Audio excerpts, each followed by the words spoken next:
welcome back to another episode of the End of the Fourth Football Podcast. It's our 50th episode, technically our 50th episode. I am your host, B-Hizzy, aka Brennan Hurst, and I'm joined by The Prez, Chris Mullaney. How are you doing, man?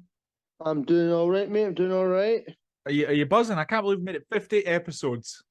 I know. I mean, of course, the link that holds us together. Yeah, I mean, obviously we did have 2 episodes of overtime, but we don't count those in the actual count. So this is episode number 50, the Week 7 review show. But before we get to the first game on the Week 7 slate, we need to talk about a trade that went down last night. Kind of the first big trade as we approach the trade deadline, which comes on November 1st. The San Francisco 49ers have traded for running back Christian McCaffrey from the Carolina Panthers. They sent their 2nd, 3rd, and 4th round picks in next year and a 5th round pick in 2024 to help essentially jumpstart this offense.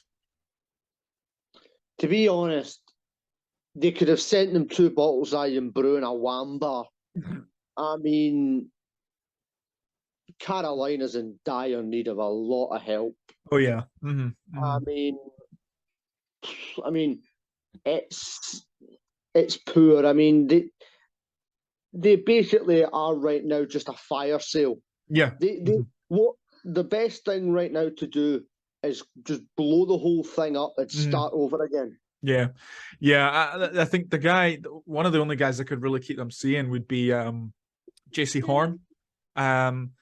But it makes a lot of sense. Just blow the whole situation up, ready to bring in, a new quarterback, which, could be Bryce Young, or I keep saying Bryce Young, but it could be CJ Stroud. In the first, the early rounds of, next year's draft, and then perhaps maybe a guy like Bijan Robinson out of Texas, the running back to kind of duel up with Chuba Hubbard that they've got left. So Chuba Hubbard's fine. He's a solid quality, back that can, take in, and his stock goes up in fantasy right now, I would say. Don't talk about fantasy.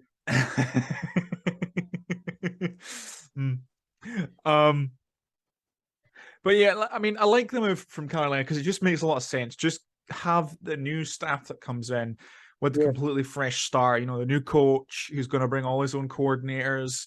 And then the new quarterback is obviously going to come in, and who knows how many of that 53 that they have right now is going to still be there this time next year. And it's hard to say. I think JC Horn, Brian Burns, perhaps, Ike Ekwonu, maybe a couple other guys they took in this year's draft and last year's. But I mean, it really is. It's a fire sale, and that's fine. Because, like you say, if you trade all these pieces away, you can only build with build back up with talent. Yes, that's the thing. Although, as a great man once said, you win nothing with kids. Mm-hmm. And I just think what they have to do is they just have to try and. I think Carolina fans have to be patient. Mm-hmm. Mm-hmm. This is going to take 2 years or 3 years. Yeah. To become good again.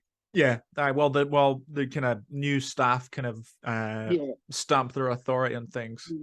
Even if next year, they went 3-14, mm-hmm. Don't fire the coach. Yeah.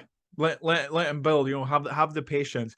General manager Scott Fitterer, who has to be kind of on a hot seat here, said that the Panthers still expect to win. But I mean, that just sounds like lip service to me. What do you think? Well, you're not going to turn around and say, we want to lose every week. Yeah. I mean, that I think that probably is their plan. That's what they're hoping for. Because they want, obviously, to get one of those top 2 quarterbacks in next year's draft. But like you say, you need to say what it is. But you look at the post the Panthers put up on social media saying goodbye to Christian McCaffrey, and all the fans are like, Fitterer, Tipper, the owner needs to go, all that. So, I feel like all is not lost. Like, obviously the season's a write-off. Coach is gone. Quarterback is just a mess. best one defensive good players thing about gone. Carolina. Hmm? There is one good thing. Mm-hmm. I don't think they're on prime time. Yeah, thankfully. Imagine if they were playing the Broncos on prime time. Oh, I know, but I mean, but they're not playing in prime time. So give it a chance, see how it goes. It should be interesting. Mm-hmm. On the 49ers side of things, this kind of really changes the face of their offense. You know, they obviously they've kind of been troubled by a lot of injuries. They've lost Elijah Mitchell, who could be on his way back soon. I can't quite remember how serious his injury was. But you know, when you look at it and like how essentially the 49ers lost Super Bowl 54 against their opponents this weekend at Chiefs, was just with an offense which couldn't close out. You know, you think Jimmy Garoppolo hits that strike to Emmanuel Sanders, and we're possibly talking about the 49ers being Super Bowl champions in 2019. So I know. I think that, you know, because obviously they had such a good defense, when you look at, you know, how the Chiefs managed to, you know, essentially steal that one, it was a big deal. So I think that they're looking for something with you know, basically turn that around and basically say if we can get to the Super Bowl again, we're not going to let that happen. But I think that this changes the outlook of the, you know, the offense on the 49ers side, because we all said that we've been saying for a few weeks every team in that NFC West has a glaring problem, and the 49ers have just fixed theirs. If he can stay healthy and then they get their other guys back, you know, Elijah Mitchell and maybe Jeff Wilson can have a contribution as well, it kind of changes what we thought, because we thought there's probably a limited offense. But let's say if Christian McCaffrey can stay healthy, and it's a big if because he has missed 23 games over the last 2 years, we can maybe see how that offense moves, you know, as we progress through the season. Definitely. But as we're about to get on to, the NFC West is now very interesting. But yeah, that's everything from this trade. We'll now talk about the game that happened last night. It was a good Thursday night football game. Thank God. I watched every snap. Well, I mean, I don't know if you got a stamp on your loyalty card for that, because it was actually a good game. It's not like you're sitting through a slog fest, you know. Hey, you want to try? I was awake at 7 o'clock yesterday morning. I suppose, yeah. We'll give you credit for that. You can get, yeah, well, I think Rog will maybe stamp. He'll give you half a stamp for that. How about that? Yeah. So yeah, the Cardinals came out as 42-34 winners over the Saints at State Farm Stadium. It was their first home win in 8 attempts. The last time they won at home was against the Texans in week 8 of last year. I want to say something like that. So yeah, obviously good to get that off their backs, winning their first game at home this year, winning their first game at home for nearly a year. And obviously we saw the return of DeAndre Hopkins, who I didn't think he missed a beat. You know, there was a bit of rust, you could tell, you know, things bounced off his hands, things bounced off his helmet, but I'm not gonna slate him for that, really. I don't really think he missed a beat. And Kyler Murray trusted him immediately, which is good for it's like a good sign for how the two are going to work together for the rest of the season. You know, Hopkins had 10 catches on 14 targets. He had 103 receiving yards. I don't think he scored, but no, it didn't score. No, but it was clear that Kyler Murray trusted him. The connection between the two of them, because he trusted DeAndre Hopkins in longer yardage situations. A couple of times when the Cardinals got behind the chains and were struggling, Kyler was rolling around trying to make a play, and he trusted Hopkins to be down there and to make the catch, and he did on several occasions. Yep, he did, and I actually really enjoyed the game. I mean, I want to go back though to the first play of the first drive of the game, Saints. Now I was watching the game, and Andy Dalton makes that throw to, is it Rashid Shaheen? Is that the fella's name? Rashad Shaheen, yeah, I think something like that, yeah. And I was sitting there going, oh, this is not how this is meant to go. Yeah. And then I was on Facebook, and a fella posted a comment, Marco Wilson is, and had the poo emoji. And then I was obviously the game continued, and then we're going to get on to the Marco Wilson had that pick six. Mm-hmm. And instead of being happy to celebrate the pick six, oh no, I went straight on there to find that comment. This aged well. It was one of those, you find it, you have to find it again. Yeah. You had a point. You had a point to make. So, I mean, what shows what they do in those Microsoft tablets. Read Facebook. Yeah. I really enjoyed the game as a whole. I thought it was a good game. Mm-hmm. The scoreline, the 34 points flattered New Orleans. Yeah. They were not a 34-point team. Yeah. Player, if you know me, I like to credit both sides and pick a player of the game for both sides. For me, Jahan Johnson, the tight end. He's a find. Yeah. And a player that didn't impress me for the Saints was Taysom Hill. Mm-hmm. The Saints are very one-dimensional. Yeah. They have one way to play and that's it. Mm-hmm. And if you snooker the way to play, they can't play. Yeah. It's run first down, pass second down, and Taysom Hill will run on third. That's it. Mm-hmm. They can't deviate from that. Yeah. Obviously, it could be Taysom Hill run first, run second, from a pass start. It could be one of those. Yeah, but that's kind of generally how the offense works. Yeah, and I thought Arizona were brilliant, especially the defense, considering that you know nothing about defense. Yep. You said, and I quote, that a week before the season started, the Packers' defense is awesome. It's been great against the pass, to be fair. It's been really good against the pass. It's against the run where it's been a bit of a problem. Aaron Rodgers is under 500. No, it's 500.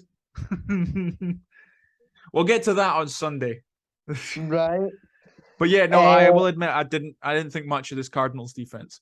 But the Cards defense is the strength of that team. I mean, last night, Buda Baker coming off the safety position, making stops behind the line. I thought Jalen Thompson did well in the safety part of the game. He, especially that hit that forced the ball loose. Yep. I thought obviously Marco Wilson getting his touchdown. Isaiah Simmons obviously with his touchdown, and Antonio Hamilton. I felt happy for him getting his first INT after about 7 years in the league. There you go. That's a testament. Never give up. It was one of those moments where it was 7-3 to the Saints. They were driving, and it's one of those, you're going to concede points. And it's just the way my mantra is at that. You're going to concede points. Don't make it 7. Lose 3. Bend but don't break. And then what happened? He picks it because Andy Dalton makes an Andy Dalton throw. Look, I mean, I want to talk about Andy Dalton, right? And there's a lot of debate about, Jameis Winston is going to get his job back when he's healthy, and Andy Dalton's interceptions really killed the Saints. Yeah, right. But who on earth thinks that Jameis Winston's going to make better decisions than Andy Dalton, right? Like, Jameis Winston's literally known for turning the ball over. He threw 30 interceptions in a season.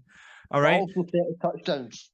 Yeah. But when that's what the wasted season is for me, right? And it's what annoys me because that Buccaneers defense that year was so good. And in spite of Jameis Winston, they got to a 7-9 record, right? Not because, but I just don't see how you can instantly give Jameis Winston his job back when he hasn't really done anything which suggests that he's worth giving the job back to. Like, Andy Dalton has been making this offense click, right? And he makes, I feel like Andy Dalton is a better decision maker. I feel like that's not up for debate, right? He made some, the first interception I don't think was on him, right? I know we say, yep, if you throw it to the receiver, you've given it that and it goes on your stat line, right? But when it comes down to it, the receiver made a bad play and he was juggling, right? The second one, all right, fair enough. That's a bad throw by Dalton. All right, but he had them driving. He made great throws. And I feel like this disrespect to Andy Dalton, who has kind of kept the Saints in games and competitive. Like, when it comes down to it, Jameis Winston won 1 game this year, and Andy Dalton's won 1 game this year. And I just, Yeah, a three-pick game isn't great, right? But I don't like the disrespect to Dalton here. See, last night, I think with Andy Dalton, you know what you're going to get. Mm-hmm. Mm-hmm. You're not going to be brilliant, and he's not going to throw a thing for 500 yards. And You're going to be 8 steady. touchdowns. Yeah. Mm-hmm. You have to be realistic. Last night for the Saints was they're a poor side. Mm-hmm. They are poor, mm-hmm. and I mean, last night the Cardinals deserved the win, mm-hmm. and it's a great win for Arizona because of Sunday. Yeah. Mm-hmm. Every fan that supports Arizona mm-hmm. is praying for a Chiefs win mm-hmm. and a Chargers win. Yeah. Mm-hmm. Mm-hmm. I think they'll get it. Because if the Chiefs win and the Chargers win, mm-hmm. then it's 3-4, 3-4, mm-hmm. 3-4. Yep.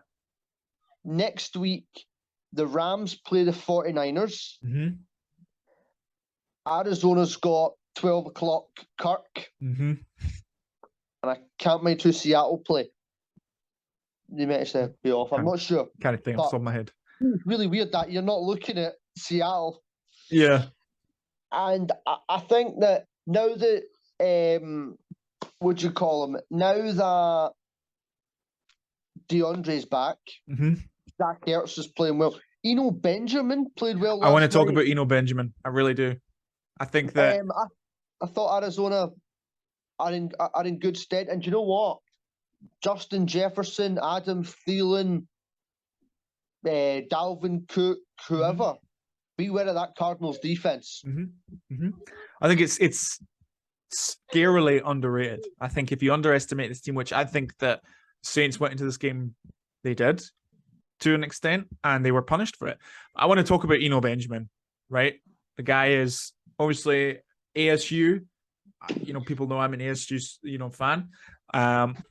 He's making a name for himself as a very, very dependable running back. Disappointing game in Seattle, right? But he came alive in this one, 92 yards and a score on 12 carries, right? He's a really gritty, hard runner as well. He's like got the agility of like a speed back, but he's got the power to bulldoze through somebody. He's like the perfect combination of what you want in one running back. I'm delighted the Sun Devils have some rep in this league. And I think there should be more of a split in touches when James Conner comes back between the two of them. It was a very good game. I thought Eno had a good game, but I don't want to talk about his touchdown. Mm-hmm. The 2-point play. Mm-hmm. Because it's not right. And before you start your crap, because I know you're gonna start, there was a low block. Ref didn't see it. Right? If on Sunday, okay. Now I actually don't know any of your offensive line, so I can't. So I'm just going to pick a player, okay? If Mercedes Lewis was blocking on a 2-point play and chop blocked the Commanders' defense outside the tackle box, and you got a 2-point play and it won the game, would you complain? No. No. You're not getting it, right?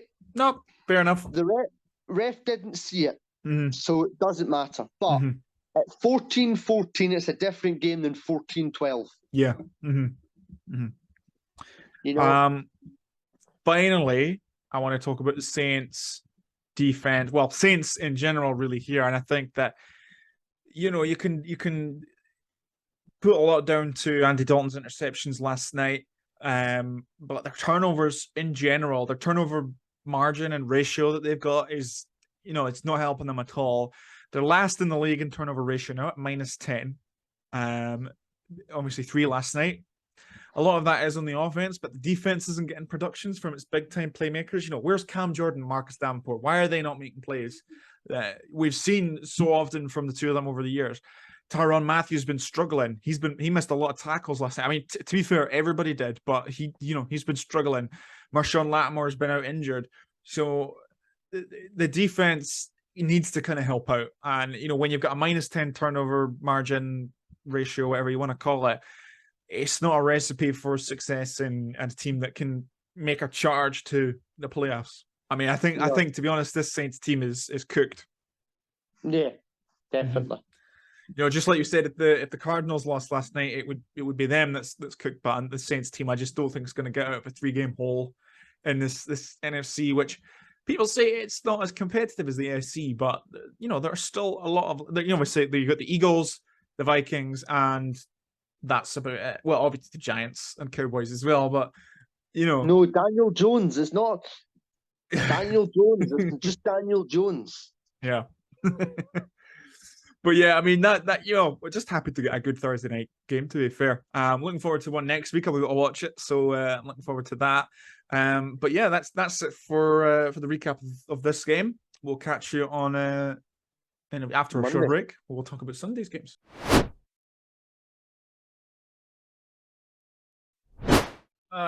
Schedules haven't quite worked out for this section of the End of the Fourth Football Podcast, this episode. So I'm taking the early games.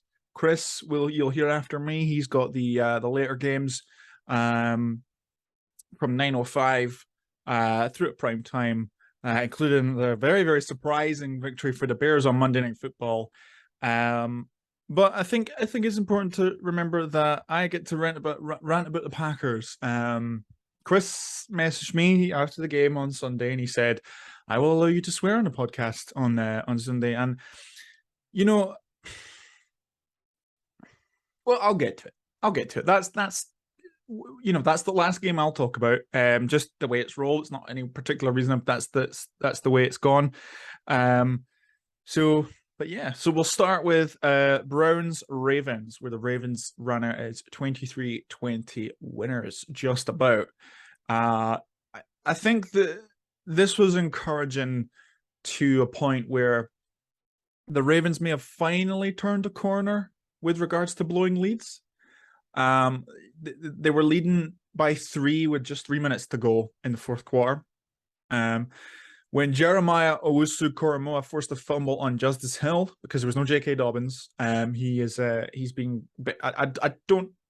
Chris would be able to fact check this, but I'm not totally sure. I don't think he's been put on injured reserve. I think he's just sit for a couple of weeks and see how you go. But yeah, Justice Hill, the running back, who's teamed up with Gus Edwards, who was a extremely good fantasy pickup. I picked him up on waivers. Very happy with that. But yeah, Justice Hill fumbled, and he gave the Browns a chance to take the lead, or at least take it to overtime with a game-tying field goal with the score at 23-20 Ravens. But then the Browns kind of just Brownsed it. We say a lot this, you know, the Chargers charged it, or the Hibsed it. You know, if you're a Scottish football fan, you know that very, very well. And the Browns just kind of beat themselves here. Amari Cooper was flagged for OPI on a potential game-winning touchdown pass from Jacoby Brissett, who played pretty well. You know, we've been saying like the past kind of couple of weeks the Browns have been losing McCann. Jacoby Brissett's been bad. But he was actually okay in this game. I don't have his numbers, but I do remember them being okay. And, you know, not a comparison to his other games in Browns losing efforts, but there was then a questionable false start on a field goal attempt for the Browns, which obviously pushed them back, and it pushed it back and ultimately resulted in Cade York missing a 60-yard field goal, which ended the game. So you've got to wonder, is it really the Ravens have turned a corner here and they have beat this ghost, this jinx where they blow big leads, or was it just the fact that they just got lucky? Because you know, Lamar Jackson wasn't good. You know, he had 9 completions in this game, and I think that's the second time in his career that they've won, and he's had less than 10 completions. It's pretty worrying how vast the decline in his play has been since the first 3 weeks, when he was just kind of ripping the world apart, and you know, we all saw what he did in the Dolphins game, and you were all just thinking, you know, I mean, I posted on the Facebook page at the time, I says it was a picture of Lamar wearing sunglasses, and the caption is, wear sunglasses if you know you're going to get paid a hell of a lot of money next off season. And I'm not saying that won't be the case, but I mean, he needs to pick it up and quickly, because this there's they lost to the Giants the other week, and that his play was the reason. He was very, very poor in that game. In this game, 9 completions. It's not a big sample size to really tell if he played well, but it wasn't great. But yeah, I think it's been pretty worrying how much that Lamar Jackson has declined in the quality of his play in such a short space of time. 3 weeks. I think I'm pretty sure he was leading in passing yards or something like that. So, yeah, but over at the Browns side, I think I actually got to take back what I said about the Ravens turning the corner. I think it was the fact they just got really lucky because the Browns definitely beat themselves.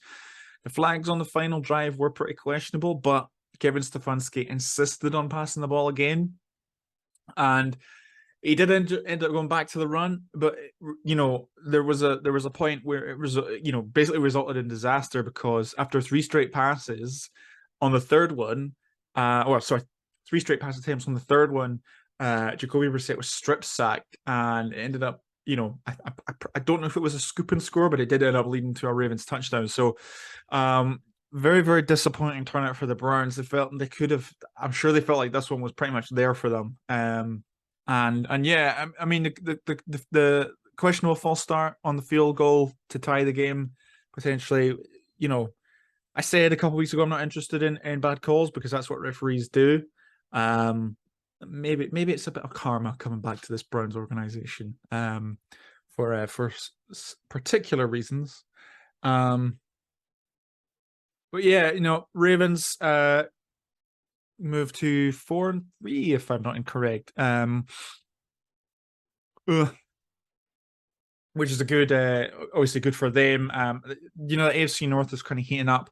We're seeing the Bengals obviously coming to their form. We'll get onto them in a second, but Ravens and Bengals, I think, are going to be the 2 teams that kind of battle it out, duke it out down the end of the season for the division title. But this is if the Ravens can prove to me and themselves and everybody else that they are not just winning these games through luck. They're winning these games because they're a quality squad. And right now, I don't know if they are. I think they're a. It's questionable because their win against the Jets was obviously pretty resounding. They had a few other wins here and there. This one was one of those that could have been called into question whether the Ravens are legit. So I think the jury's still out on them.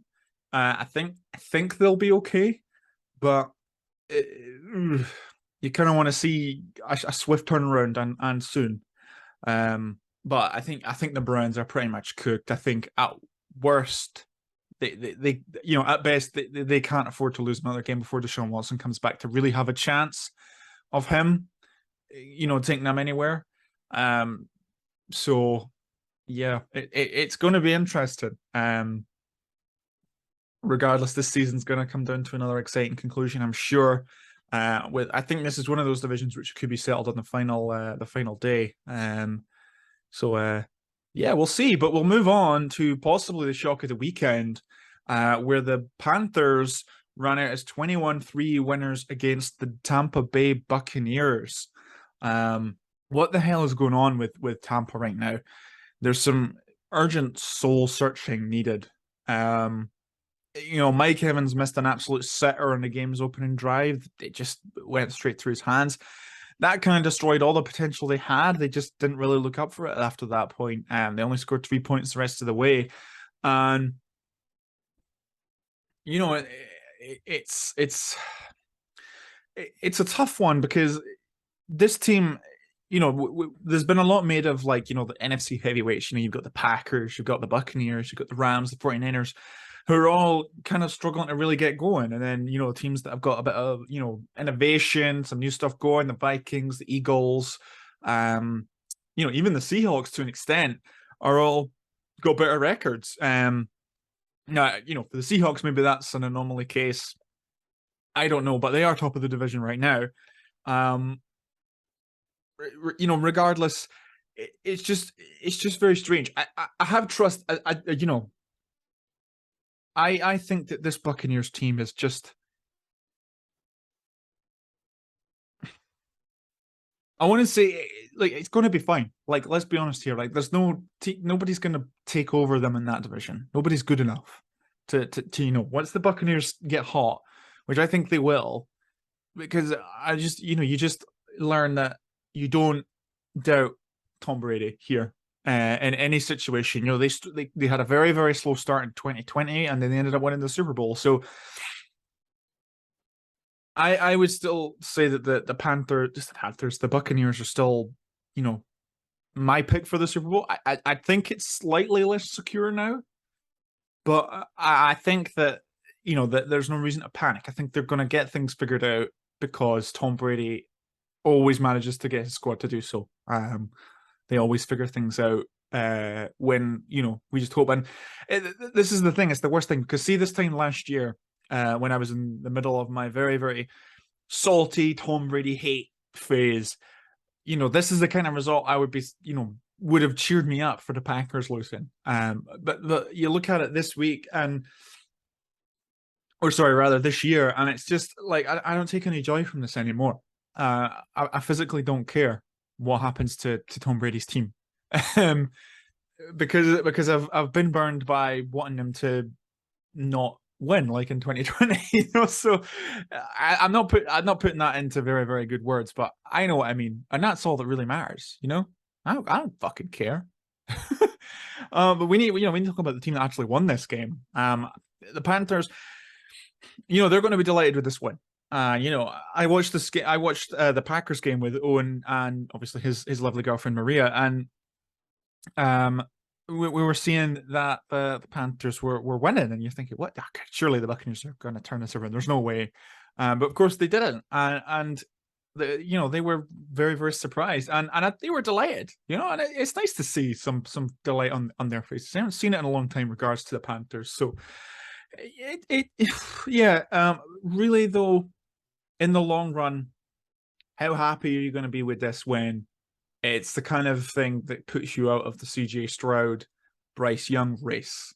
Because right now, they have the third overall pick. I think the Texans have the number 1 overall pick, and they're obviously going to take a quarterback next year. So it's going to be one of those guys gone.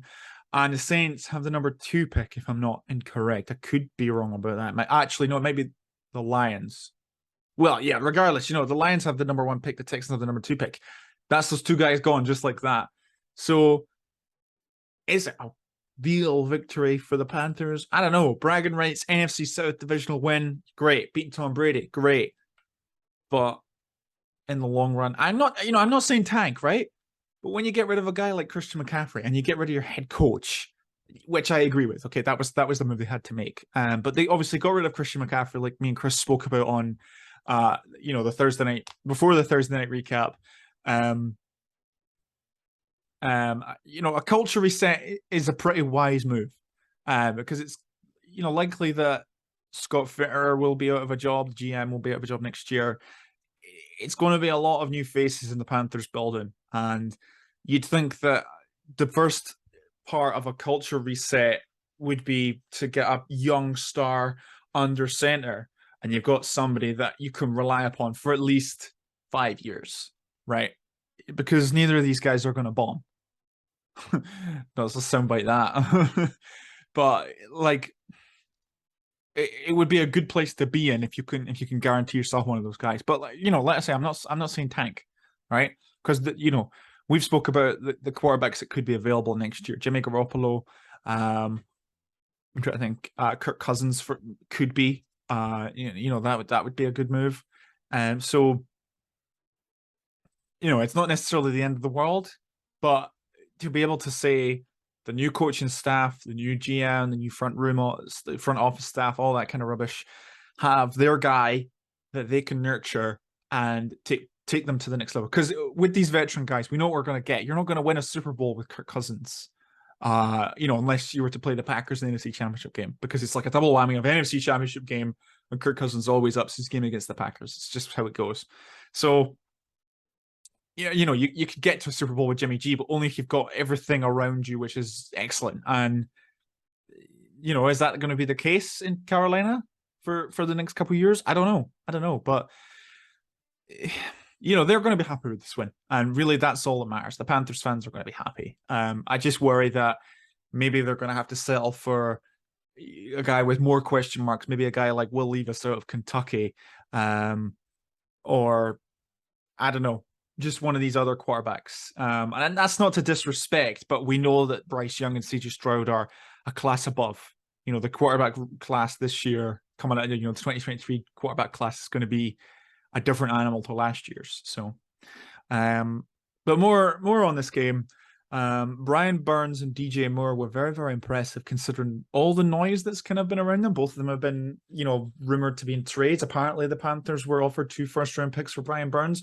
It was an unnamed team, but they said no. And you just think that, okay, yeah, Brian Burns is one of your centerpieces for the team, and you want to keep a guy like him around because he's been, one of their bright lights so far in a bit disappointing campaign. But when you could get, another guy, another Brian Burns with a first round pick next year. I can't think of any guys off the top of my head, but there'll be somebody that if doesn't break out, will be available. And even that, so you get those 2 first round picks from Brian Burns, and that's something you could send to a Detroit or a Houston, especially if you're, if one of those teams is picking in the top 10. And I keep going back to this top 10 argument because it's just disturbing me, because I kind of really like the idea of Bryce Young and Carolina. I just think it's a good fit. I don't know what it is, because I don't know what the coach staff's going to look like next year. But I don't know. It just makes sense. It almost is a little bit like, Cam Newton going to league. You obviously Alabama, the state of Alabama, Auburn University took Cam Newton in 2011. Would they take Alabama quarterback Bryce Young to kind of set their franchise on a new trajectory and maybe hopefully have a similar kind of turnaround, because from 2011 they were in the Super Bowl within 5 years. So it's I'm not saying history's going to repeat itself, but the fact that they've done it before is not a reason to be put off getting rid of a guy like Brian Burns, because you could get, if you can't find a guy like him that can replace him in the first round of next year's draft, maybe you get a pass. Maybe you get a guy in free agency. Maybe you get a guy, or maybe you can get one of these quarterbacks. But I'm waffling on too long about this. But yeah, DJ Moore's also obviously been on trade talks. Plenty of teams looking for a wide receiver. Green Bay.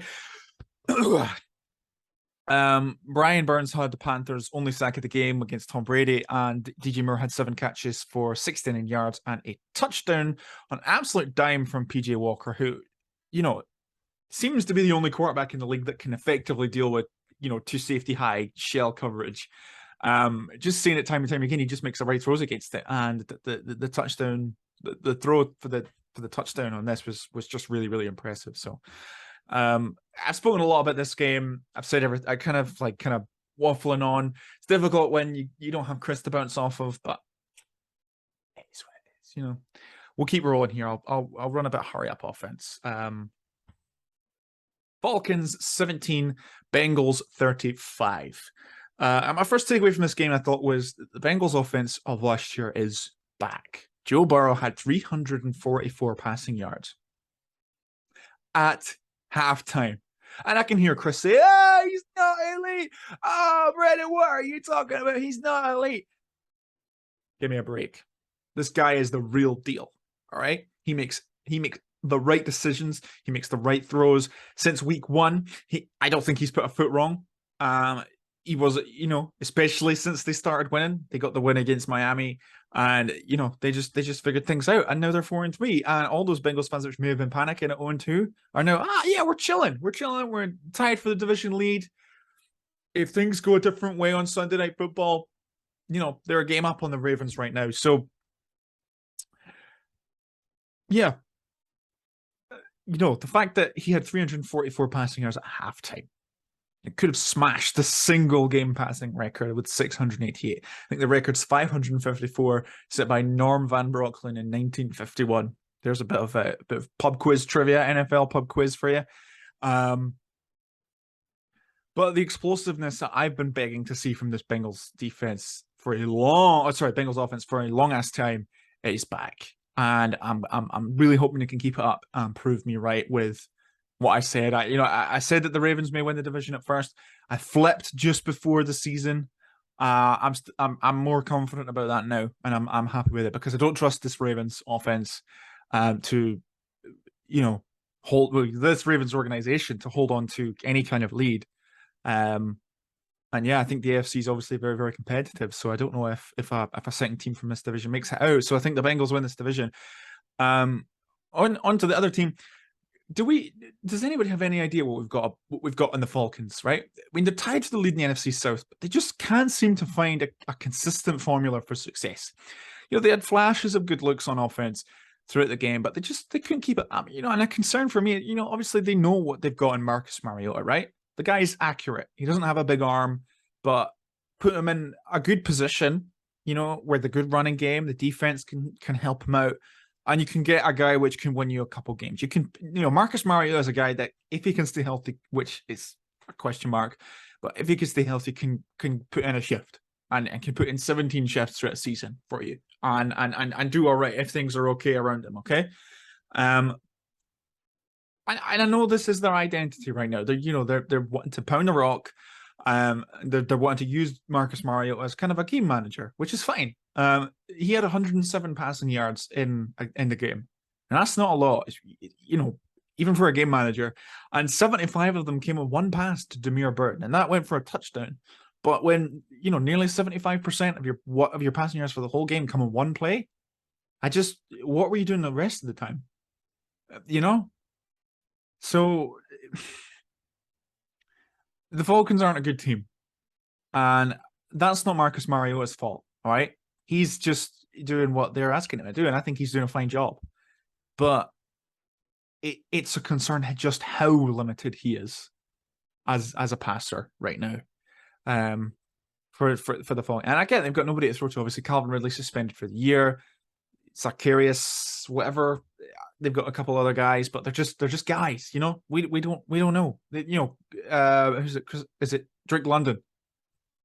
I haven't seen anything from him. He had him and Kyle Pitts. Nothing in this game. Okay, but this is part of the Bengals defense. This was one thing I want to get on to is their positive momentum that they got going from last week. Now they did get run over last week, okay, but they closed out the game, and that's important. They held the Falcons to just 214 total yards of offense. None of the Falcons' offense isn't extreme, but it's a good, this is a good place to be in where offenses now get closer to 300 yards per game, no matter how meh they are, because of soft flags that are thrown and rules, stuff like that kind of thing. It's just but Bengals are a good team. Falcons aren't. It's really that simple. But the Falcons, I don't think are, Calvin Ridley back next year, good draft, good free agency. Falcons could be in for a good couple of years, especially if Desmond Ridder develops pretty well. But not much to say about this game. Very comfortable win for the Bengals, and we'll keep going. Cowboys 24, Lions 6. Final score from Jerry World. Dak Prescott returned, as the Cowboys also returned to winning ways after their loss on Sunday Night Football to the Eagles. I don't think they were particularly great to start the game. I mean, Dak wasn't, but he has been out for 5 weeks with a hand injury, and very similar to receivers or pass catchers that have leg injuries. Hand or an arm or a shoulder injury is very difficult to kind of return to, top form immediately for a quarterback. It's the same as the equivalent kind of injury. So yeah, but they heated up at the right time. Zeke helped them run over the Lions, and Dak finished 19 for 25, 207 yards and a touchdown, which is fine. It's great. We did the job. But you want to see more from Dak over the next couple of weeks, especially if that thumb is fine. Which if he's playing and he can grip the ball, You got to say it is. If you're out there, I don't want to hear any excuses. So, full week of practice this week, which I don't know if he had last week, but full week of practice this week, and maybe it's a spicier stat line next week. Just hopefully not in week 10. When I go to Lambeau to see the Cowboys and Mike McCarthy return against the Packers. But superb performance by the Dallas defense. Again, they forced 5 second half turnovers, including, now this is a crazy stat, okay? Just the first ever lost fumble in Jamal Williams' career. He's in year 6. He never ever fumbled the ball when he was in Green Bay. His first fumble was last year. His first career fumble was last year, but they got it back. I think he had 2 fumbles in this game, which is kind of crazy. But he's only lost the first fumble of his career in year 6. Okay? Now, if he plays another 6 years, it's 2 fumbles lost in his entire career. In terms of all-time ball protecting ability, Jamal Williams has to be up there with that. And I'm not just saying that because obviously he's, I love the guy. He's amazing. He's a real voice in that locker room for sure. But also, the experience he has, and he's such a good, second guy, a handcuff guy that you can put in a situation and fill in for DeAndre Swift. Now on to the Lions, more so on the Lions. After being the top scoring offense in the league through 4 weeks, the Lions have put up just 6 points in their last 2 games. Obviously, they put up a goose egg against the Patriots, and they had their bye week last week, and then just 6 in this one. Now, losing Amon-Ra St. Brown to concussion early didn't help Jared Goff, but also not having DeAndre Swift either was a huge loss. So, I want to give the Lions a pass, but the last 2 games just make me wonder, is this what they are? And, there's a lot of, nice storylines going on. Oh, it's the Lions, yay, we want to see them win. But their defense they could stop a runny nose, And it's week 9, we wouldn't be surprised if they trounced the Packers and can be very comfortable on defense. So I've been making a lot of, I've been shitting on the Packers a lot in this episode. I wonder how that is. But yeah, our score predictions were, Chris was actually kind of close. He had said 21-10. I said 28-17. And Chris did say, I don't see the Lions scoring that many points. And sure enough, he was right. But yeah, I didn't really think there was much in it, with this one, especially when Dak kind of came back. I think Cooper Rush would have been fine, would have probably had the same result, but I worry for the Lions, and I worry for Dan Campbell, because he's clearly a guy that everybody in that building loves, but it's a business, and at the end of the season he could be gone if things don't improve. With all the hype, and it's a talented roster, the Lions. They should be, I'm not saying contending for the division, right? They have Jared Goff at quarterback, okay, but they have a lot of good names, and even on defense, I feel like they should be 3-4. I couldn't tell you what games they should be 3. They should have picked up 2 other wins in, but I feel like that would be a fair reflection of, in terms of the talent that's on the team as it starts clicking together and they figure things out. But yeah, that's my view on it. Great win for the Cowboys. Nothing much else to be said there. All right, then. Let me hit their NFC East opponents, with the Giants winning another game against they won against the Jaguars this time, 23-17. I think Daniel Jones has done enough for at least one more year in New York. Now, I don't know what they're going to do. They're going to franchise tag him. Highly doubt that. They're not going to want to give a guy who they've really only seen perform to this level in 1 year. They're not going to pay him upwards of $30 million. I don't think that's going to happen. I think he will get another Oh, there's fireworks going off. We don't know what the noise was.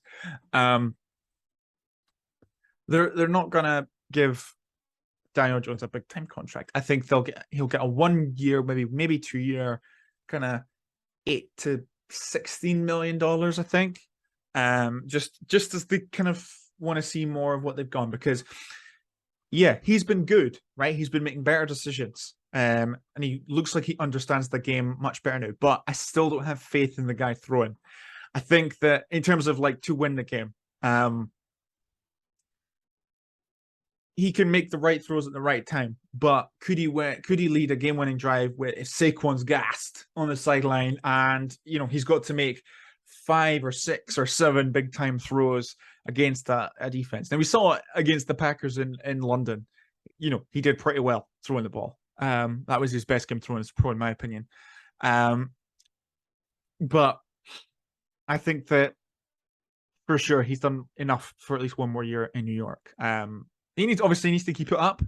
And I think he will. I think that Brian Daboll knows how to play to his strengths. And to be honest, I don't think anybody knew if Brian Daboll would be able to turn him around so quickly. But he's now 2 for 2 on turning struggling QBs into, I wrote in my notes real household names in the league. I don't want to say that Daniel Jones is a real household name in the league yet, but I think he's a New York household name, which is as big as it really gets. There's a great deal made about, can you handle the New York media, and Eli Manning at the time when Daniel Jones was drafted. Eli Manning was going to have to prepare Daniel Jones for what it's going to be like, and getting shat on in the New York Times every Monday morning. So, but yeah, I think that he's a big name in New York, and I think that when you think about that, you've got guys for like Carmelo Anthony, you've got guys like obviously Aaron Judge this year in the MLB, obviously Carmelo Anthony of the Knicks a few years ago, Aaron Judge this year, who's a household name in New York, the Brooklyn Nets to an extent. So it's a tricky one. I don't know. I know what Chris is going to say. He's a household name in the league. It's just, Daniel Jones MVP. But it's like, I want to see more as a passer. Just like I wanted to see more from Jalen Hurts this year. Just like I want to see more from Zach Wilson. But yeah, the guy's done well. I think that with the Jags, their defense is a real bump in the road. They killed their good momentum with penalties. They had 2 turnovers which were called back, and they had three straight flags on the Giants' eventual game-winning touchdown drive. And in this league, that you can't live like that. You can't be dealing with things going wrong to that extent. So I worry. I really worry for the Jags. I think they're on a 4-game slide now. They've just traded James Robinson away, but I think that was just going to happen because they were ready to move on. Travis Etienne, and they were happy with Michael Hasty. He wasn't really getting many touches anyway, so yeah. But it's a. I want to say like a big mountain they've hit. I just want to say a bump in the road, and I think that they've got the players to do it. I think they just need a bit of a reflection, and they can figure things out, because this AFC South is still wide open, and they can win a couple games here and there, and they're right back in the mix of things. So we'll see. We will see. Last point in this game, I think we should just lock up Saquon Barkley for comeback player of the year. He's been killing other teams constantly all year, and he looks better than he did in his rookie year, which is amazing considering a lot of people thought he was pretty washed. Obviously he was hurt in 2019. When he was making his way back from that in 2020 and in 2021, and didn't really see much of him. So, but yeah, great win for the Giants. They're for real, and the Eagles should. I never really took Chris seriously when I said, "Oh my God, will this go away?" It's getting cut after Halloween. For our audio listeners, my hair keeps falling in my face. But what was I saying? Yeah. I never really took Chris seriously when it comes down to the the Giants and the Eagles meeting in week 14. But I think, the two of them could keep, this momentum going, and you could come down to those two. So we'll see. We shall see. It's going to be interesting either way. All right, then. Final two games here, and we've got a lot to talk about in the last one. But so we'll hit this one first. Well, Titans 19, Colts 10. The Titans defense was pretty phenomenal in this one. They bullied the Colts all day. They forced 3 turnovers. Matt Ryan threw a pick 6, which maybe worryingly was the Titans' only touchdown of the game. Terrence Mitchell stripped Michael Pittman to seal the game. They sacked Matt Ryan 3 times, nullified Jonathan Taylor, who had just 58 yards on 10 carries, and Bud Dupree, who they gave a big time contract to last year, had 8 pressures, 6 hits, and a sack, which is the kind of these kind of games are the reason you give players like that all that money for that. So yeah, really good performance by the Titans defense, who I don't know if it's particularly impressive. It's a Colts offense. We don't know what they are. Well, I think we do, to be honest. A quarterback who's struggling to really figure things out. The running back who's a shadow of himself. The offensive line, which is just falling off a cliff. The pass catchers, they've only got Michael Pittman. So yeah. So the Titans defense, they did what they had to do, and that's the important thing. Derrick Henry had a big time performance when he was needed the most. He had 30 carries for 128 yards. When Tannehill was he was largely ineffective in this game. He did injure his ankle in the second half. But yeah, Derrick Henry, big time performance in both of these games against the Colts so far this year. And I think he is the undisputed running back king in that division, but also in the league. But yeah, nothing really much else to say. Tennessee Titans covered, which was points across the board for the Scorching 6. Good week for all of us in the Scorching 6, as we also will get to that on the review show when we attend to our preview show for week 8 when we attend to our business. But yeah, right then. I think the moment possibly everybody's been listening to this first segment for, because nobody cares about my analysis for anything else, it's the Packers. 23-21 losers to the Washington Commanders. Right. A lot of noise in Packers Nation pointing the blame at one particular person or unit. It's Aaron Rodgers, it's Matt LaFleur, it's the offensive line, it's Joe Barry, it's special team. The inefficiency is team-wide, right? Rodgers isn't playing like an MVP. And when we saw Taylor Heineke throw to backup wide receivers and tight ends in this game, there's no excuses why a 4-time MVP can't do the same. I don't know if it's just in his head. Is he sick with confirmation bias when we know Aaron Rodgers doesn't trust rookie receivers, right? So when he sees guys like Romeo Doubs and young guys dropping passes, he just gets sick with the confirmation biases. It's exactly what I knew would happen. I'm not throwing in your direction for the rest of the game. Romeo Doubs had a drop, and I don't really think he got a look in for the rest of the game. Amari Rodgers, this guy, feel for him, but 5 career receptions before this fumble on the punt, which set up the touchdown, and 5 career fumbles after that one. So he's got to be done, in my opinion. Matt LaFleur, I think, has been largely uninspiring throughout this run. He's got a tendency to just be in his press conference and just recap the game we just watched. All right? Yeah, great. Well, okay, what are you going to do now? Tell me how you're going to fix it. Hold guys accountable. You're the head coach. You're their boss.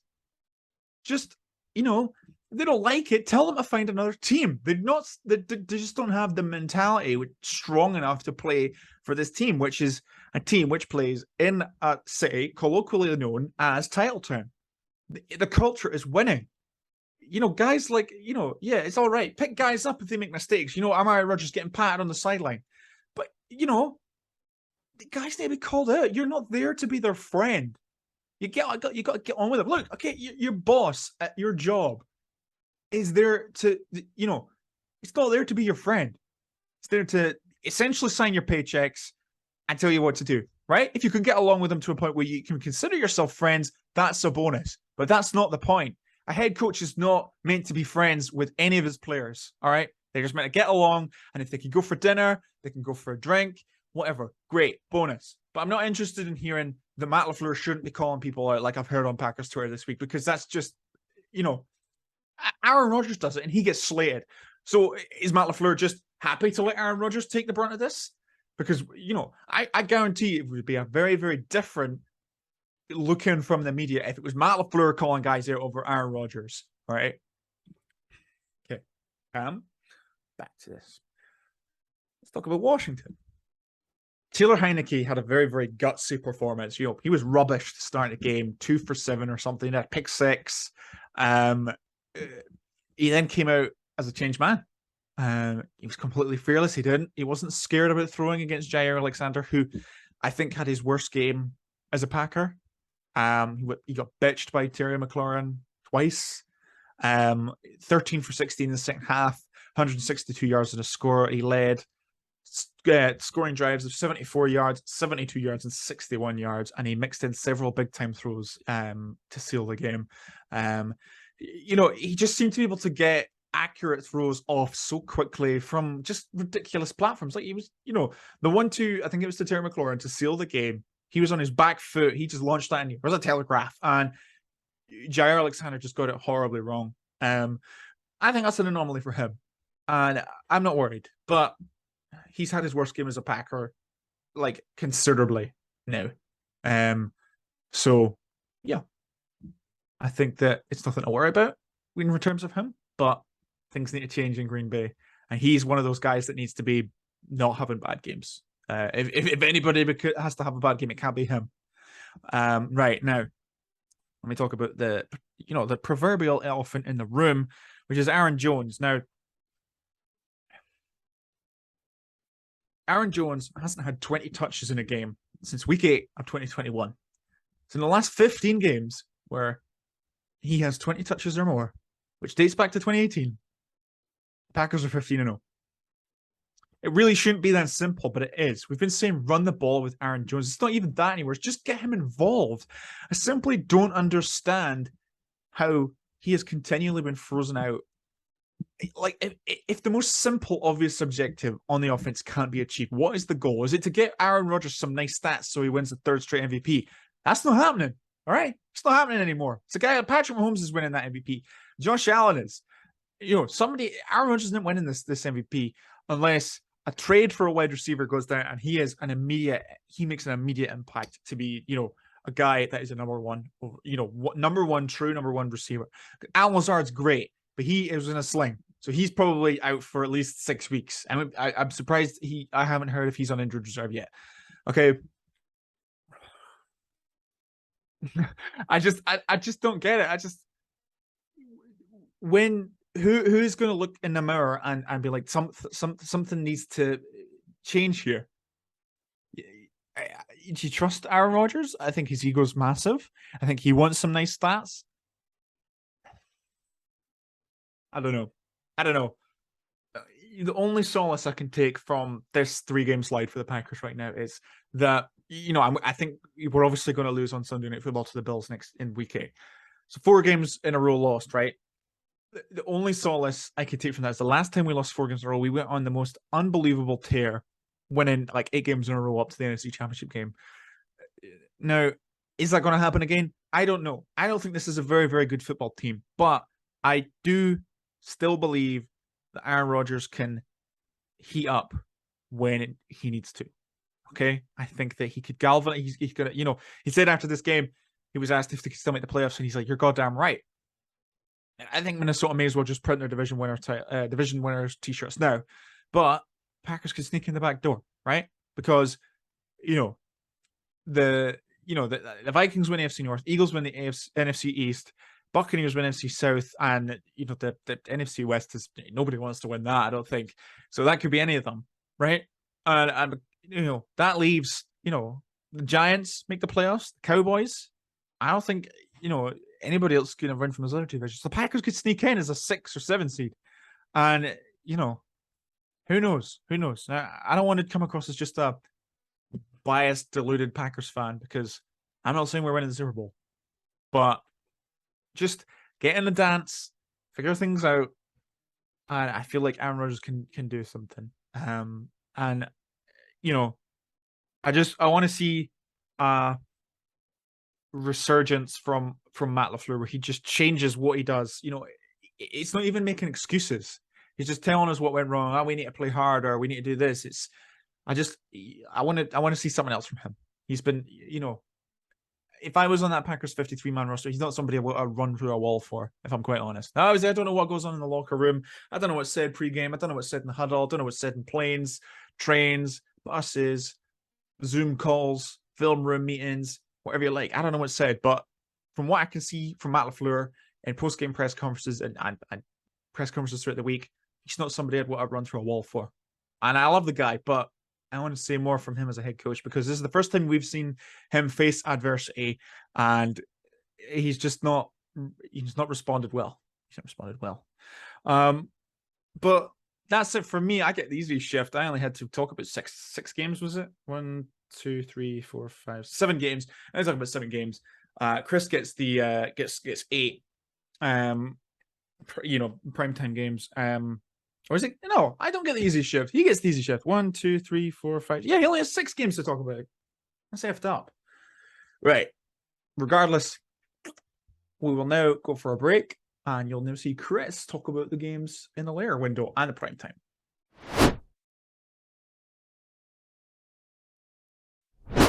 Hello and welcome back to the end of the 4th football podcast. As you know, it's not me, it's not Brendan doing the late games, it's the Prez. So let's just dive straight in. Well, first of all, we have the Jets and Broncos. It's 16-9 to the Jets. What a crap game this was to watch. How can anybody go and watch these games? I mean, you look at it, Brett Rippon and Zach Wilson. That's nothing against Zach Wilson. You know, we're quite high on him on this show, but let's look at the box score. This is obviously how you can define where games were lost on one key element: third down efficiency. Between the two teams, there was a total of 30 third downs, and out of that, 8 was completed. 5 of 16 for Denver, 3 of 14 for the Jets. I mean, who wants to watch this game? I mean, also you look at it, the one stat that probably did do it was obviously the one interception thrown by Brett Rippon near the end of the game. Of course, you always have to look at star players, as we always do. Breece Hall was probably the star on this game, getting that touchdown. Obviously, field goal kickers were great too, nailing up all kicks. However, I mean, Breece Hall now, as we all know, is out for the season with an ACL injury. They have traded, though, for James Robinson of Jacksonville, so surely that should be okay. I mean, there wasn't really much else really to say on this game. I think it was again, two teams not really good offenses. Defenses played well. I think that's the really only shining light for Denver. Now, if we look at that now, Denver's now dropped to 2-5. Jets 5-2. Jets sneaky good. The way they're performing, wouldn't be surprised to see them in January, maybe getting a wild card game. But they have lost Breece Hall, who's been one of their shining lights. However, James Robinson's good enough to play. So let's see how this goes. But as we say, Jets 16, Broncos 9. Now let's move on to hopefully a more exciting game. We're now going to have a look at the other 9:05 game, which was Raiders 38, Texans 20. Raiders. We know how high I am on Derek Carr. I know Brendan's not as high. He is elite. But Josh Jacobs, what a player. You've got him on fantasy. You've got a stud. I mean, Josh Jacobs is playing brilliant. And I mean, I know it was the Raiders, and you have to give credit. You have to look at opposition, as we keep saying. But 20 carries, 143 yards, and 2 touchdowns. That's just fantastic rushing statistics. Again, let's look now at the other star players for the Raiders. Devontae Adams, 95 yards off 8 receptions. That's fantastic. Derek Carr only threw 27 times. 1 touchdown off that for 241 yards. So again, safe, but not elite. Not Joe Burrow elite. So what else can we really say on this game? I think the Raiders are sneaky good, and I mean sneaky good. I did say 2 weeks ago on the show, I said whoever won that Monday night game would win the division. Chiefs have won it. We'll get onto the Chiefs in a minute. But, Raiders are trying to stick around. One thing that might save them is the Chargers aren't particularly good, and Denver's Denver. I mean, Raiders have got a good win there. I know it now pushes them now to 2-4. So we'll see how that goes. On the other side of the ball, Houston. I feel so sorry for Davis Mills. I mean, again, he threw 41 times for 302 yards. Damian Pierce, 20 carries, 92 yards, 2 touchdowns. But we keep saying, all well and good scoring touchdowns, but you've got to keep the ball away from the other team. And he didn't do it. He threw 1 interception.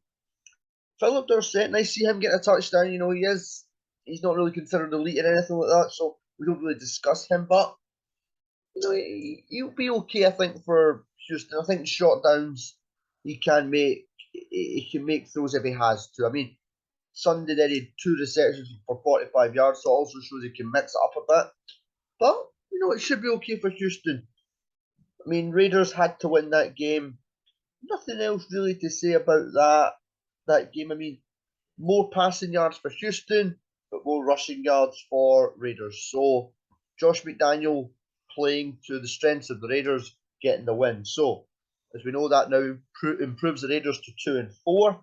Houston 4-1. That AFC South title now looking a bit too far for them to claw that back. Raiders 2-4. Chiefs are way out ahead in that division, but Raiders plucking away. We'll see how this develops moving on to next week. Now let's move on to the 9:25 slate. Los Angeles Chargers 23, Seattle Seahawks 37. Seattle lead the NFC West. What is Seattle doing leading the NFC West? I mean, we all came out the season and we all went, right, they will be 2-5, 1-6, potentially 0-7. They actually now are 4-3. Amazing. I mean, Geno Smith is doing what Geno Smith has to do.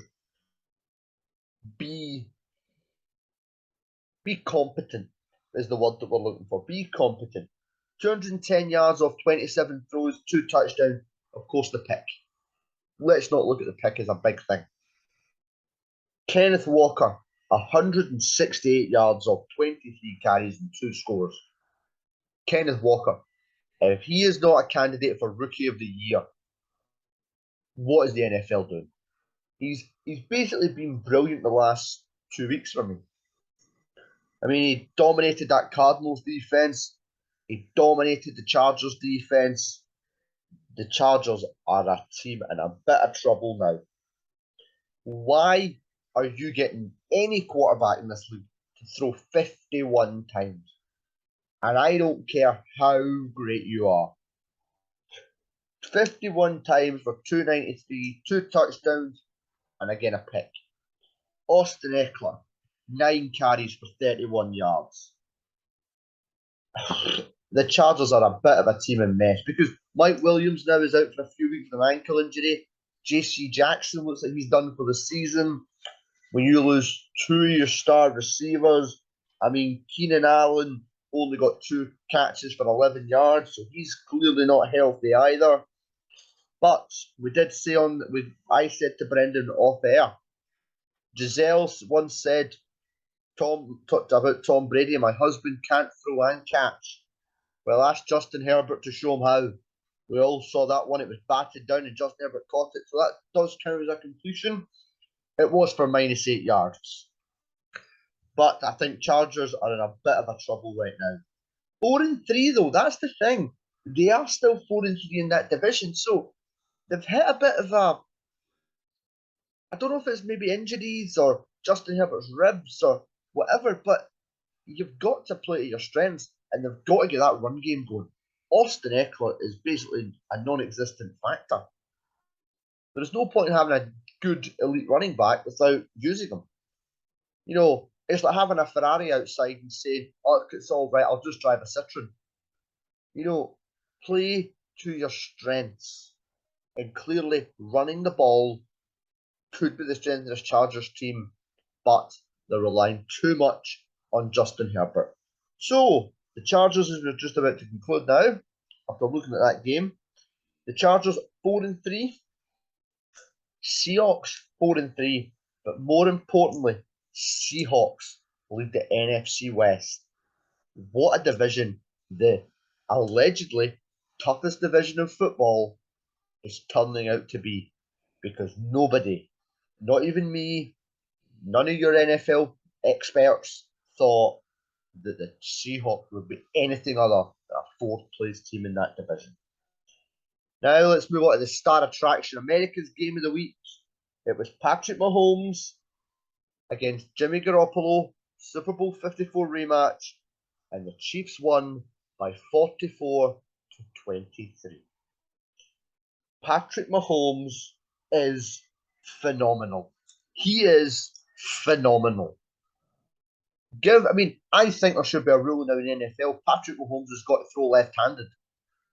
How do you stop Patrick Mahomes? 34 attempts, 25 completions, 423 yards, and 3 touchdowns. He did throw a pick. So, you can't go, oh, well, he's brilliant. He did throw a pick. But that is all you really need. You need him to be competitive. And I think Patrick Mahomes, he's almost like having a cheat code. If you get Patrick Mahomes, I think he should be made to throw left-handed, or you should start minus a touchdown. Isaiah Pacheco, the rookie running back, 8 carries for 43 yards. Edwards-Helaire, 6 carries for 32 yards. And Mecole Hardman, although he is a receiver, 2 carries for 28 yards and to close 2 touchdowns rushing. Great play from Isaiah Pacheco. He's showing okay. He didn't get a score, but did enough to get them down there. Edwards-Helaire getting that score after obviously the breaking news that he was not going to be the starting running back. So maybe giving Andy Reid something to think about there. And of course, Mecole Hardman, 2 scores. Doesn't do an awful lot other than that, but now let's look at the bit that I'm glad Brendan's not here for. Marquez Valdes-Scantling. Why did Green Bay not try and hold on to this guy? 3 receptions, 111 yards. Juju Smith-Schuster from Pittsburgh, 7 for 124 and a touchdown. Travis Kelce, 6 for 98. Fantastic from Travis Kelce. But I think the Chiefs could end up walking this division. 5-2. The AFC West, it was supposed to be the toughest division in football. Denver's a mess. Raiders are getting there. Chargers have hit a bit of skid and could go any further. I can't see anybody stopping the Raiders now. Can't see. Now, let's look, of course, now over in the other side of the ball. This game was all about CMC becoming a 49er. And 8 carries for 38 yards is not what they traded him for. If you look at what San Francisco gave up, they basically gave up a mansion and decided to live in a tent based on this game. CMC, of course, whether it was just lack of practice, but it can't be because he played for the Panthers all through. So I'm not even giving him a pass for that. New system. You're a running back. You're running forward. It's not difficult. Offensive line's got to hold them back. Jimmy Garoppolo, 25 for 37, 303, 2 touchdowns, 1 pick. So, again, throwing that pick, Super Bowl 54 all over again. You've got to make a play. If you don't make a play, the guy on the other side of the ball is a dead cert to make the play. Patrick Mahomes. When you're looking at this, you've got to think, how do I keep the ball away from Mahomes? They should have tried to run it down the throat of the 49 Chiefs as much as they could, and they couldn't do it. So, again, great result for the Chiefs getting that win. Start of the game, because you know how much we all love stats on this show. Sunday was National Tight Ends Day.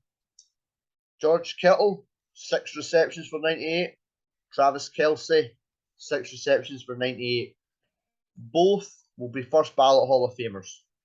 They could actually, if they change the rules, they could walk out the Hall of Fame tomorrow. Both have been fantastic for this game. Patrick Mahomes, he's also a first ballot Hall of Famer. Again, he could walk out the Hall of Fame tomorrow. Great result for the Chiefs, 5-2. 49ers, 3-4. Again, that NFC West now. Seahawks, 4-3. Cardinals, 3-4. 49ers, 3-4. Rams, 3-3. Rams, of course, as we know, had the bye week this week. AFC West now, let's just cover it just to keep it even on this show. Chiefs lead it 5-2. Chargers 4-3. Raiders 2-4. Denver's 2-5. You may as well just give Denver, a top 10 pick right now. It's depressing to watch. Let's move on now to the star attractions of the week. Sunday Night Football, where the Dolphins won by 16 points to 10. What do you want to say about this game? Well, we can always look at the positives. Tua Tagovailoa, Raheem Mostert, Jalen Waddle, and Tyreek Hill. Is there a more dynamic receiver, running back, quarterback combination in the league? You could maybe say that, Buffalo matches up with it, but let's look at the stats. That's how we always do on this show. 21 for 35, 261 in a score, 1 touchdown. Raheem Mostert, 16 carries, 79 yards. Didn't get a touchdown, but played well. I thought Steelers defense couldn't really handle it, especially when they went hurry up offense. Receiving, 4 for 88 for Jalen Waddle, 3 for 72 for Tyreek Hill. Now, with the Dolphins, they're in a tough division. With Buffalo, the Jets, and New England. They could struggle to make the playoffs, and it's only because of the division. But Tua played well. Again, playing to Tua's strengths, and it does help, of course, when we keep saying they have a cheat code, because Tyreek Hill and Jalen Waddle, I can't think really of a more dynamic wide receiver combo in the league. And what I mean by that is, a lot of teams have a star and good. They've actually got 2 elite for me. And I think Tyreek Hill, everyone said when we coming here, they all went brilliant. But Tua can't throw the thing. Tua's not having to throw it. What they're doing is they're double teaming Tyreek Hill, and it's leaving Jalen Waddle free. On the defensive side of the ball for the Dolphins, they did get 3 turnovers on Kenny Pickett. It's a rookie. Justin Bethel was one that, again, I've actually seen them call for PI, defensive PI. It could have been. I think refs have to watch this defensive PI, because when you're running for the ball, you're jostling with a cornerback. Unless you've grabbed the guy and pulled him to the floor, just let them play. I want to see elite being brilliant. I want to see, star receivers. And I think they've changed the rules to suit offense. We all know how much I love offense, but what's the defensive boy not allowed to attempt to get the ball? Is that not allowed? Not happy about it. Not happy at all. I mean, we have to now look at the other side of the ball. Kenny Pickett has not got an awful lot of help in Pittsburgh. I spoke to Freddie off, the guest we had on the preview show. I spoke to him and I said, the Steelers just have to get through the year. Just get through the year. Because they have to build around this QB now. They are now 2-5. They could potentially end up with a top 2 pick. They could. I mean, there is results that other teams will spring. Detroit, who currently has the number 1 pick, will win games. Houston have chances if they can keep the games slim. Denver will find a way to win games. They will find a way to win. Pittsburgh, with this offense, I don't see them doing it. So, if I was Pittsburgh, try and get number 1 or number 2 pick. What you then do is you don't need a quarterback. So it's Bryce Young and CJ Stroud is 1 and 2. Mark it down. It's done. So Pittsburgh don't need a quarterback. They've got Kenny Pickett. Lose and then trade the number 1 or number 2 pick for multiple picks and pieces and players. They need linemen. They need pass rushers. They need receivers. So it's not a bad thing to tank. We don't like using it on this show, tank. But it's what they have to do. And if they can do that, build around Kenny Pickett, they will win games. It's a fact. Kenny Pickett, 32 completions for 40 out of 44 attempts, 257, 1 receiving touchdown to George Pickens. He's just like a flying freak. I mean, he just makes circus catches. And he makes circus catches, and it's not as if we go, oh, wow. We just go, well done, son, because it's what we're expecting from him. I mean, if you made a normal, two-handed catch, we'd go, that was a bit crap. Najee Harris is not doing it either. I mean, 17 carries for 65 yards. He's supposed to make the job easier for Kenny Pickett, and he's not. Defensively, I know they're missing TJ Watt, but that's no excuse.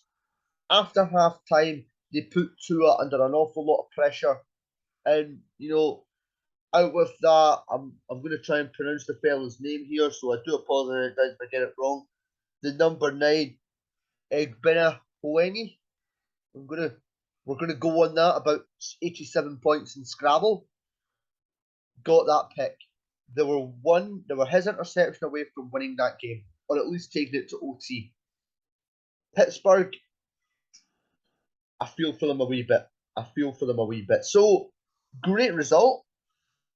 And of course, Dolphins keeping pace in that AFC East. Buffalo will probably waltz the division. We will see them next week on Halloween. Spooky. They're up against Aaron Rodgers. So that'll be a very, very good Sunday night game. If Aaron Rodgers was in form, I'd be looking forward to it. I can't see another than Buffalo next Sunday. But, of course, we'll get to that either probably Wednesday or Thursday of this week. And we'll review that game. Preview that game. And then, of course, we'll review that game. And, of course, let's hope we have a good Sunday night game. Which now leads us now to conclude. We now have last night's game. New England against Chicago. We all saw this game as, oh no, it's going to be 12-9. It's going to be worse than Denver and the Colts. I enjoyed it. Bears 33, Patriots 14.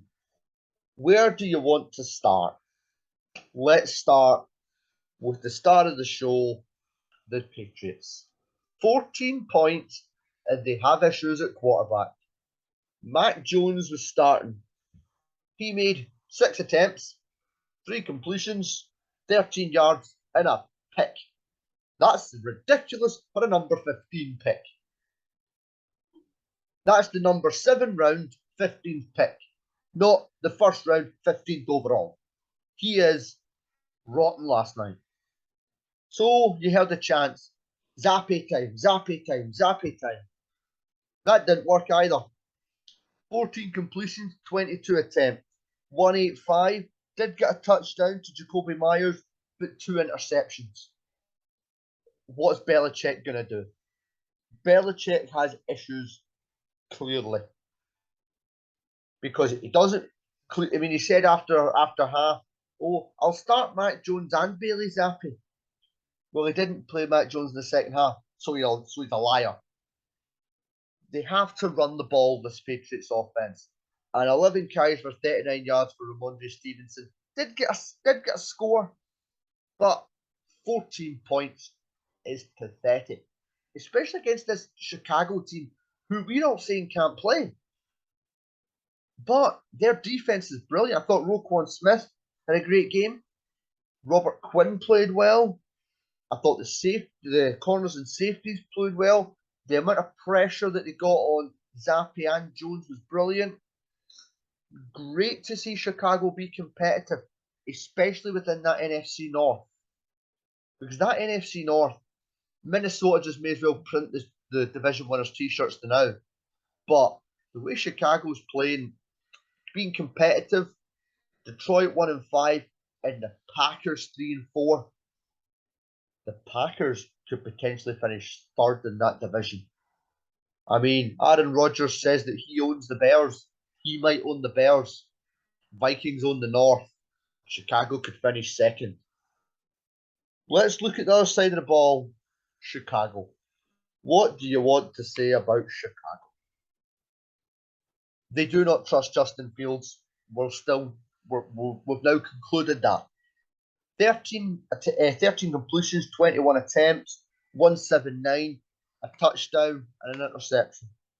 But the strength of the Bears, run the football, ground and pound it, run the clock, take time off the ball, keep it away from the other guy, which is going to be crucial coming up to next week, but we'll get to that obviously in the preview show. Justin Fields was the leading rusher. 14 carries, 82 yards, and a score. David Montgomery, 15 carries, 62 yards, and a score. Khalil Herbert, 12 carries, 62 yards, no score, but did okay. Dante Pettis on that end around, just a one, but 29 yards. Run the football. Keep the ball away from the other guy. If you're playing Dak, you're playing Mahomes, you're playing Brady, you're playing Rodgers, you're playing Kyler Murray, you're playing Lamar, Josh Allen, these elite guys. I'm also going to include Joe Burrow, elite quarterbacks in there. They can't score when you're on the field and they're sitting at the sideline on the tablet. You cannot score. They cannot score and put pressure on you. So run the football. Bears have an identity. Run the football, ground the clock, take time off it, and play great defense. Will be interesting to see how they get on this week, because they're up against that fantastic Dallas defense. But as we just said there, keep the ball in Justin Fields' hands. Don't make silly mistakes. I don't see why Chicago can't go there and keep it competitive. Great result for Chicago, of course, off a short week though. So we might see a different side of Chicago. Maybe Dallas could exploit it. We don't know. But great result from a Chicago perspective, and they could potentially finish second in that NFC North. And who would have thought that looking at week 2 and week 3? This division is Minnesota's, and that's it. So that's us concluded this week's games. What a crazy week we've had in the NFL. So Brady lost, Rodgers lost, D-Hop came back, Murray's looking brilliant, Lamar sneaked one, Carolina's a fire sale, but not really suffering from it, if you know what I mean. So that's us. That's us for this week. So check us out on Facebook. That's End of the Fourth Football Podcast. We're on Instagram, that's End of the Fourth Pod. We're also on Twitter, which is End of the Fourth, 4TH Pod. If you're watching the videos, obviously you've obviously been on YouTube. I think we have our own YouTube channel. We're also part of the Let's Talk Sports Network, and follow them on Twitter, which is let L-E-T Talk Sport. On YouTube as well, they're streaming everything from NFL, MLB, NBA, cricket, rugby, football, or British football, anything. So enjoy, and we will catch up with you on Wednesday and Thursday, and that's the Prez signing off.